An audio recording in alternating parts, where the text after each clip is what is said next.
শ্বাসরুদ্ধকর লড়াইয়ের পর ম্যাচের নিষ্পত্তি এলো একেবারে শেষ সময়ে। নির্ধারিত সময়ের পর যোগ করা সময়ের গোলে ক্রোয়েশিয়াকে 2-1 গোলের ব্যবধানে হারিয়ে শেষ 16 নিশ্চিত করেছে ক্রিস্টিয়ানো রোনালদোর পর্তুগাল। ম্যাচের শুরু থেকেই ক্রোয়েশিয়ার চেয়ে বল দখলে এগিয়ে থেকে দাপট দেখায় পর্তুগাল, তবে প্রথমার্ধে গোলের দেখা পায়নি তারা। অন্যদিকে ম্যাচের মূল আকর্ষণ ক্রিস্টিয়ানো রোনালদো ও ক্রোয়েশিয়ার লুকা মদ্রিচ প্রথমার্ধে দলের পারফরম্যান্সে তেমন কোনো প্রভাব রাখতে পারেননি। চতুর্থ মিনিটেই রাফায়েল লিয়াওর দুর্দান্ত গতিতে শুরু হয় পর্তুগালের আক্রমণের দাপট। রাফায়েলের ক্রস থেকে পরপর দুটি শট নেন ব্রুনো ফার্নান্দেজ, তবে দুবারই দারুণ নৈপুণ্য দেখান প্রতিপক্ষ গোলরক্ষক লিভাকোভিচ। সব মিলিয়ে গোলশূন্য সমতায় শেষ হয় প্রথমার্ধের খেলা। বিরতি থেকে ফিরে গোলের জন্য মরিয়া হয়ে ওঠে দুদলই।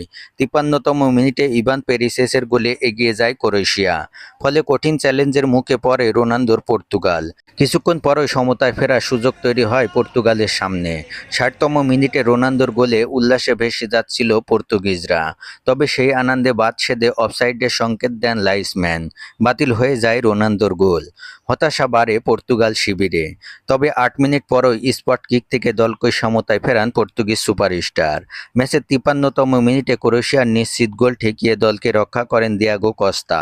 80তম মিনিটে রোনালদোকে তুলে রুবেন নেভেসকে মাঠে নামান কোচ রবার্টো মার্টিনেজ। নির্ধারিত 90 মিনিট শেষে যোগ করা সময়ে চতুর্থ মিনিটের মাথায় গলজানো রামোসের গোলে এগিয়ে যায় পর্তুগাল। রাফায়েল লিয়াওয়ের ক্রস থেকে দুর্দান্ত হেডে গোল করেন রামোস।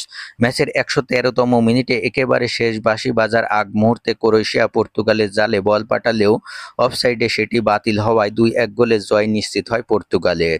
শেষ 16তে তাদের প্রতিপক্ষ 2010-এর চ্যাম্পিয়ন স্পেন। আগামী 6 জুলাই সোমবার বাংলাদেশ সময় রাত 1টায় কোয়ার্টার ফাইনাল নিশ্চিতের ম্যাচে মুখোমুখি হবে পর্তুগাল ও স্পেন।